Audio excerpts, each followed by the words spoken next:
Halo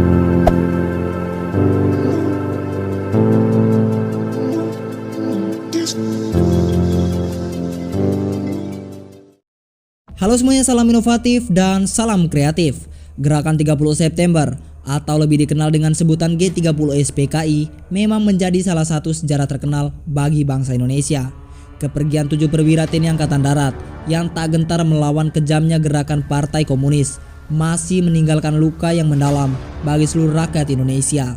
Peristiwa pembunuhan 7 perwira kebanggaan bangsa Indonesia terjadi dalam kurang waktu yang amat singkat. Hanya sehari saja, namun 7 nyawa tak berdosa dikorbankan demi kepentingan politik yang tak kenal belas kasih. Meski kisah tentang G30 SPKI ini sudah sering diungkapkan oleh banyak pihak dengan banyak versi, namun kisah asli di balik peristiwa paling berdarah sepanjang sejarah ini, kemerdekaan Indonesia, masih sering dinilai abu-abu karena masih banyak sekali misteri yang terungkap. Bahkan ada beberapa fakta mengejutkan dari peristiwa G30 SPKI ini yang berhasil diungkap oleh Bandar Intel Luar Negeri Amerika Serikat.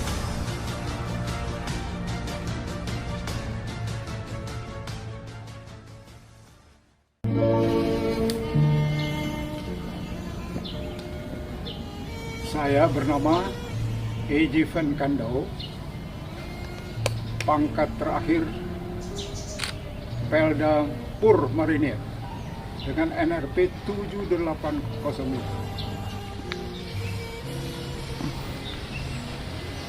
Nama saya Sukimin, pangkat terakhir Terma Marinir.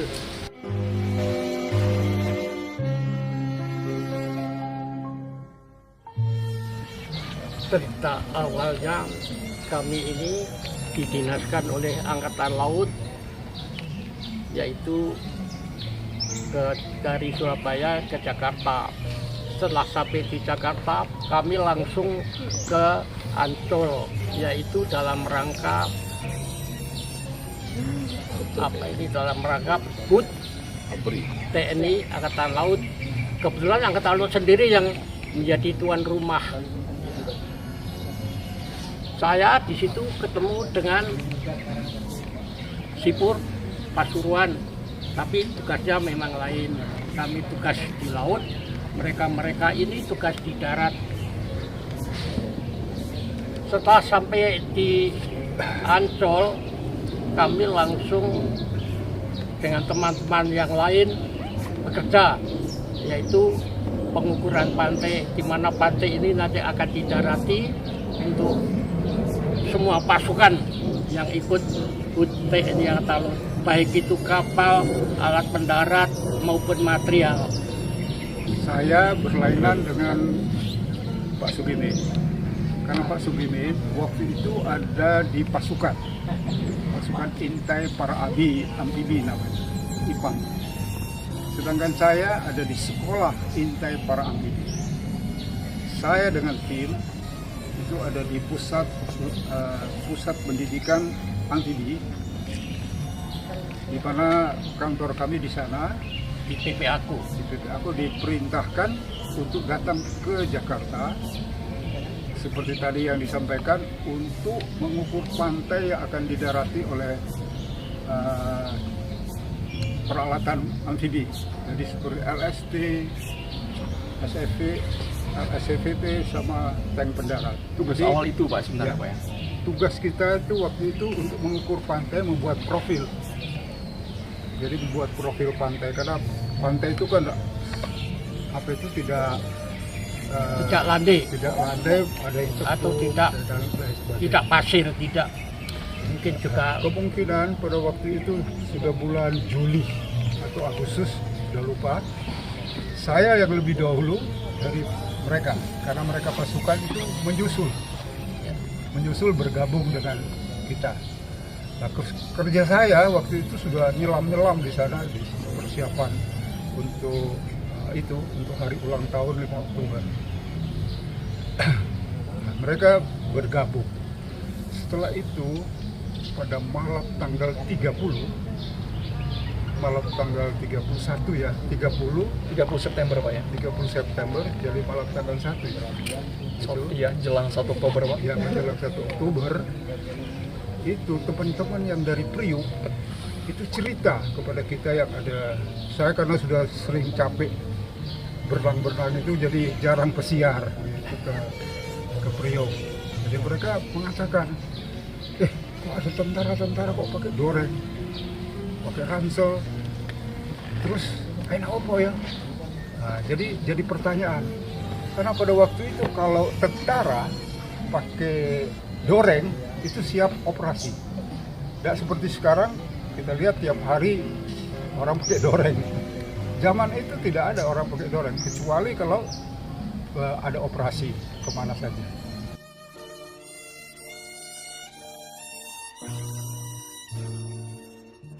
Nah, itulah pagi-pagi tanggal 1 Oktober mendengar berita dari radio RRI yang suaranya itu dari Letnan Kolonel Untung dari Cakrawirawa.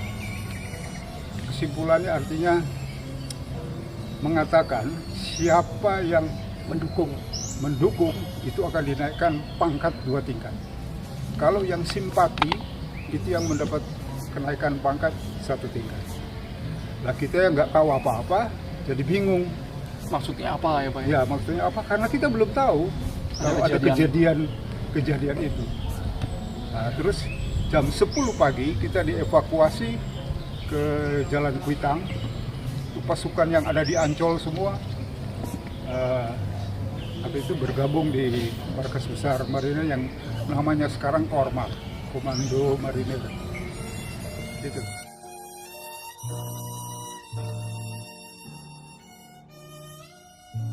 Nah, setelah kurang lebih tanggal 2 kalau tidak salah, ada namanya Kapten Sukendar dari Kostrad. Ya. Ya, Kapten Sukendar dari Kostrad. Malam-malam itu datang ke markas KKO.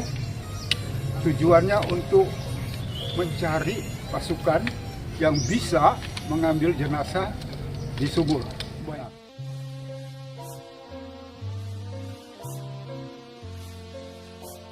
Setelah kami dapat izin untuk masuk ke tempat sini, tadinya kan nggak boleh. Kami ditahan di luar. Waktu itu kan ditahan di luar. Ya, menunggu Pak Harto datang. Sedangkan Pak Harto sendiri datangnya sudah jam 11.30. Nah, jadi kita sudah dari subuh sudah ada di sini. Jadi setelah kita masuk, menurunkan perlengkapan Walung, terus bertemu dengan seorang dokter, brigjen dokter dari Angkatan Darat, itu mengatakan untuk diorientasi. Jadi Bapak Saparimin lah yang pertama kali turun di sini. Setelah kita sampai di sini, dokter itu mengatakan harus dilihat dulu, karena Pak Saparimin itu waktu itu kan kita ada naluri tentara. Jadi waktu mau masuk di sini, dia muter-muter dulu di Opondo. Saya kan kandau. Khawatir ada bukti trap yang ada di dalam. Apa itu Pak? Semacam Bahan peledak. Oh, bahan peledak. Iya, di dalam. Jadi dia takut kalau diangkat jenazahnya meledak. Tapi dokternya sudah beri nasihat, nanti kalau mau angkat jangan diikat kepalanya gitu. Ini posisinya Pak ya? Posisinya. Boleh Pak kita lebih dekat lagi Pak? Ya, Ini kebetulan Bang buayanya. Kebetulan para jenazah jenderal dan seorang perwira pertama itu kepalanya semua di bawah. Belum mati di sana. Jadi digeret katanya, kakinya digeret. Geret sampai ke lubang, kepalanya dimasukkan. Baru ditembak. Jadi kesaksian mata yang karena Pak Stendian sama Pak Sukitman itu ada di pintu, jadi tahu persis masuknya kepalanya di bawah, satu persatu itu tahu. Jadi itu kesaksian dari Pak Sukitman. Nah, kebetulan waktu kita masuk di situ, itu kan kecil sekali, yang mengukur itu garis lingkarnya 75 cm. Jadi waktu masuk itu jadi harus lurus. Karena kalau begini sedikit kan kena dinding. Nah, jadi kalau mengikat itu ya sak kena Keraya gitu ya. sak kena Jadi kena kaki, kena apa, baru naik, baru ditarik. Satu persatu ya Pak ya? Ya, Iya. satu. Oke, Pak Semua- Sugimin dan juga Pak Fenkando bergiliran masuk ke dalam. Iya. Ya. Kita ada yang bertugas di atas.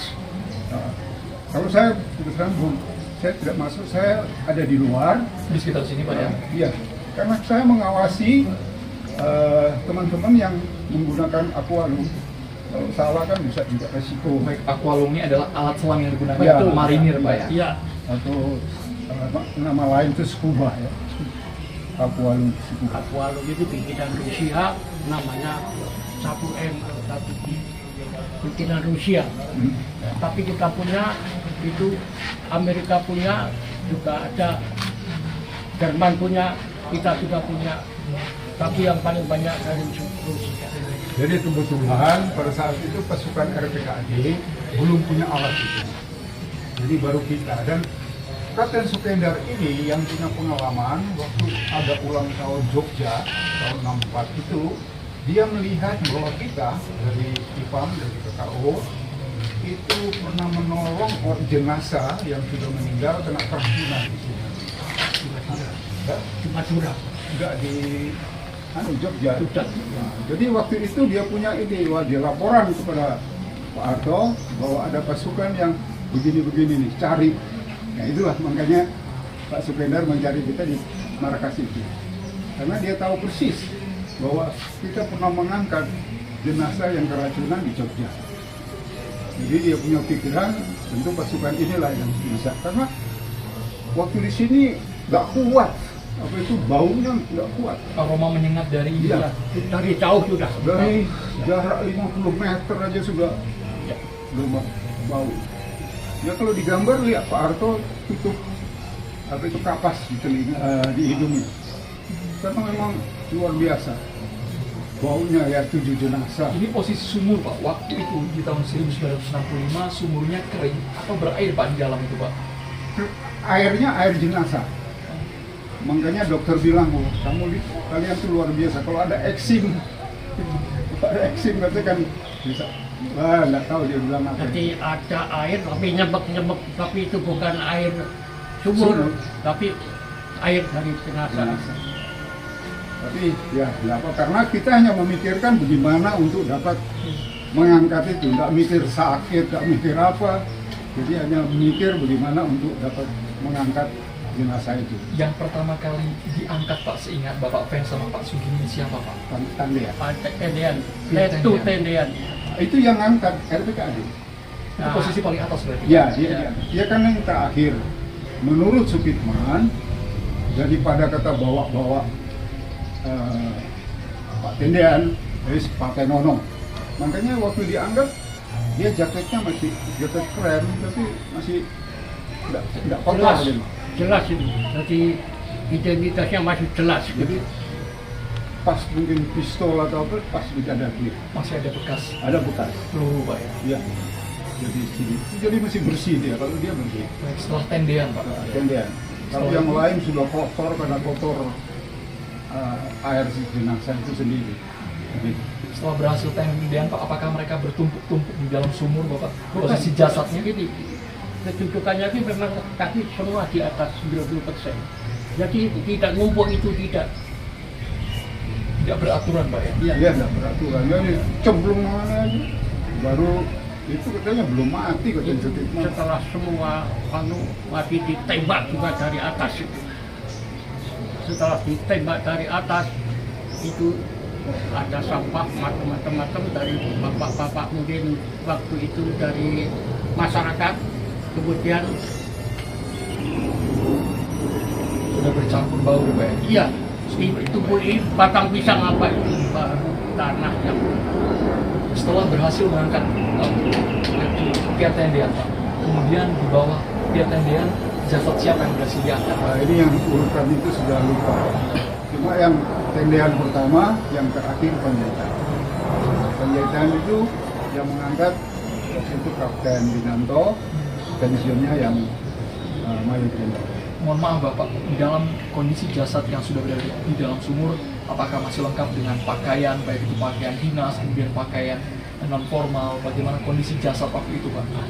ini seperti Pak Ahmad Yani itu pakai piyama biru kalau tidak salah, dan dia yang paling parah kalau tidak salah Ahmad Yani ini kan dibunuh di rumah dan ditembak. Tidak sekaligus Dor itu tidak diberondong menurut keterangan anak dari Pak Yani. Nah, yang perlu diketahui sebenarnya ya, kalau saya bilang kata kekejaman itu luar biasa. Karena Pak Yani itu seperti tersayat, atau itu lehernya. Karena waktu diangkat, kalau jenazah kan kalau diangkat terus ini loh. Tapi begitu diangkat, Pak Yani itu plong, saya kita di atas dia. Waduh. Kayak gitu ya, jadi cuma itu nah, di dalam hati saya itu hanya belakangan saya ceritakan ini karena nanti mengambil politis. Nah, itu kenyataan yang memang saya saksikan sendiri. Karena ketika Bapak melihat langsung kondisi jasad mereka memang sangat sadis apa yang dilakukan oleh G30 SPKI Ya, Pak ya. melihat keadaannya saja begitu sudah betul-betul ya kita secara manusia sadis lah. Ya, perlakuan apalagi mereka adalah dikatakan putra-putra yang terbaik ya, oleh jenderal kita. Saya sendiri merasa tidak boleh masuk itu. Dia sedikit marah ya, karena itu kan jenderal saya. Nah, saya dimintain tolong, kok nggak boleh gitu. Ditahan, Ditahan di sana itu. Di Pondok Gede itu ya. Sempat bertengkar dengan anggota RPKAD yang di sana. Tapi ya mereka juga menurut perintah. Selain dari pasukan RPKAD tidak ada yang boleh masuk. Jadi kita ya nunggu di sana. Nah, kita nunggu di sana. Saya jalan-jalan ke mana nih? Ke arah sana. Terus ada pos operasi angkatan udara. Lah pikiran saya ada pos polisi angkatan apa itu operasi angkatan udara. Mestinya kan tahu. Karena di sini katanya bapak yang di warung itu bilang, wah jutaan Pak sih datang latihan. Untuk latihan para di kita boleh. Karena banyaknya sampai dibilang jutaan. Jadi tiap 3 hari sekali Ganti orang. Jadi yang dari Lampung, dari mana-mana itu dari setiap 3 hari dan 3 hari. Nah itu yang kita mikir secara awam saja. Kok nggak tahu gitu. Angkatan udara kok tidak tahu. Padahal kita sama. Ini wilayah angkatan udara juga di sini. Wah, sampai Itu, Pak, ya. Iya. Memang keliling ini itu kan tanggulnya ada kurang lebih 2 meter. Jadi memang orang aktivitas di sini Sepi Pak ya. tidak kelihatan kejadiannya itu. Jadi kejadian ada latihan di sini, latihan apa itu tidak ada yang orang rakyat biasa tidak tahu. Baik, dengan peralatan seadanya Pak, aqualung kemudian tali ya Pak ya. Apa sebenarnya yang bisa diambil generasi saat ini Pak dari kejadian Bapak sebagai saksi mata langsung, saksi sejarah langsung itu Pak? Apa yang bisa dipetik buat kami Pak? Kalau saya secara pribadi, karena ini adalah sejarah ya apa istilahnya, sejarah yang keji ya. Jadi perlulah harus diketahui pada generasi bahwa ada pada tahun 65 Oktober itu ada kejadian. Nah, istilah saya berbicara itu pembantaian para jenderal dan satu perwira. Ya, anggap itu pembantaian. Jadi karena melihat kekejaman, artinya manusia yang diperlakukan begitu. Iya kalau mereka melawan lain, ini diambil di rumah. Jadi itu saya merasa itu suatu pembantaian. Cuma yang integrasi itu dari pasukan mana, kita tidak tahu. Ya. Jadi entah itu dari Cakrawirawa atau dari pakaian ini kan bisa nyamar. Dia pakai Cakrawirawa belum tentu dia orang Cakrawirawa. Ya, Bisa pakaian itu ganti-ganti bisa. Nah, jadi tidak bisa kita katakan bahwa itu Cakrawirawa. Ya, karena baju itu kan juga hati aja. Jadi itu kesaksian dari Pak Supitman sendiri tidak bisa menentukan. Bisa dijelaskan secara rinci pembagian tugas ketika Bapak mendapatkan instruksi untuk menuju ke sumur maut lubang buaya, Pak Fen? Ya, pada waktu itu kenapa kita bisa mengangkat jenazah itu? Karena dari pertama masyarakat yang mengangkat, mengeluarkan pelaras, daun-daun itu dibersihkan oleh masyarakat. Cuma setelah ketemu jenazah, karena jenazahnya itu bau sekali, terpaksa satu-satunya jalan untuk mengangkat para jenderal itu di lubang sumur itu harus pakai alat selam. Karena kalau kita menggunakan alat selam, kan bernapasnya pakai mulut. Jadi hidung ditutup, jadi nggak ada rasa bau sama sekali. Itulah keberhasilan pasukan kita IPAM untuk melakukan itu karena menggunakan alat selam. Kemudian selain alat selam Pak menggunakan apa lagi Pak peralatannya waktu itu? Tidak ada, cuma itu. Satu-satunya itu. Sedangkan mengeluarkan Ya, tali mengeluarkan pembantu, jenazah itu, tali untuk turun, tali untuk mengangkat jenazah itu sudah siap sebelumnya. Sudah siap, kami dari Surabaya itu sudah siap. ini itu ditarik banyak-banyak orang sehingga tidak tahu yang keberapa antara Jenderal Suparman sama Pak Utoyo sampai di atas itu putus. Nah, sampai ngerantas ya, karena kan alasnya itu pakai kayu, jadi mungkin ditarik. Kalau itu terus karena itu. Kena itu rantas, yaitu kalau ingat saya Pak Utoyo, Jenderal Utoyo sama Pak Parman tuh yang tapi di atas putus. Jadi ada bagian yang mengulurkan tali ke dalam, kemudian mengikat ke jasad para korban yang ada di Iya. sumur ya Pak ya? Jadi masuk, diulurkan, setelah mengikat, dia tarik. Setelah Dia tarik. kita naik, rame-rame dari atas juga ditarik.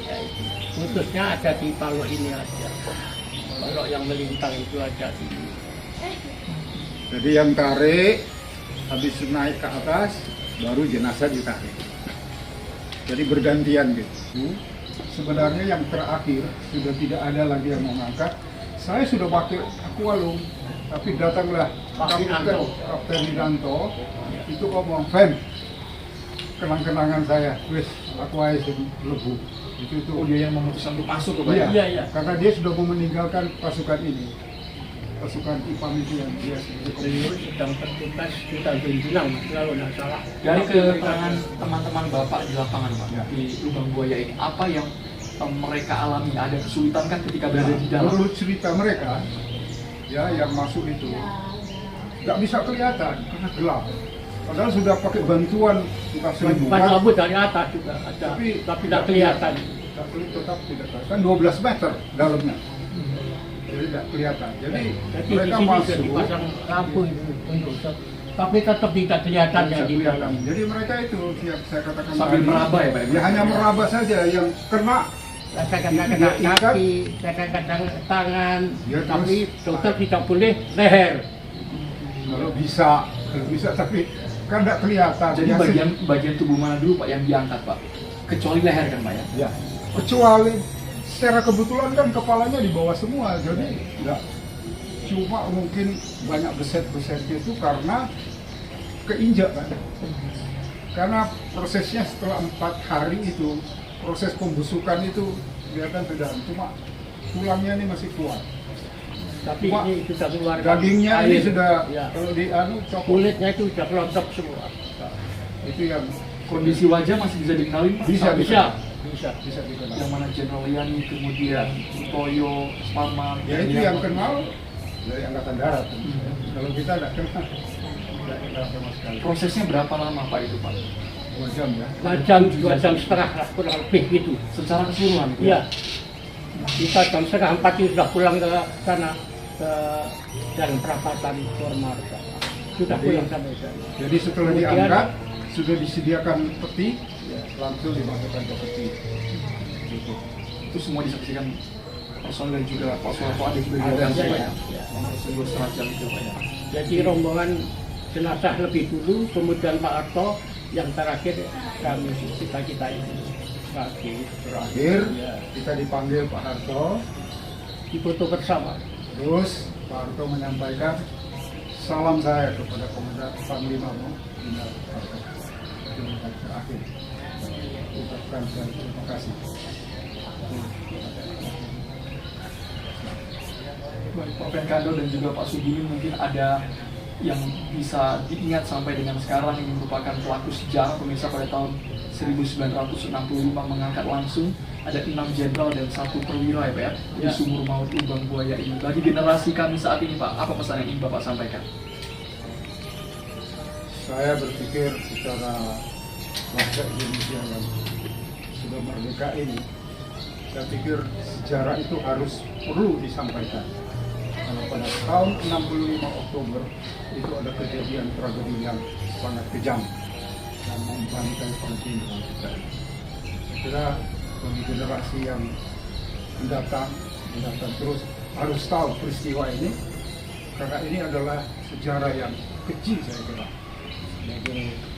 Sebagai seorang prajurit saja, ya kalau mati perang, sedangkan mereka itu tidak melawan, itu kan sesuatu yang istilah kita kalau di tentara itu pembunuh darah dingin, ya, gitu. Ya. Dan Pak Sugini, kami ya katanya sangat kejam. Perbuatan ini adalah sangat kejam. Perang dunia saja tidak ada jenderal yang mati sampai 6 orang ini, tidak ada. Jadi untuk generasi muda yang sekarang hati-hatilah, hati-hati. Jangan sampai terjadi lagi.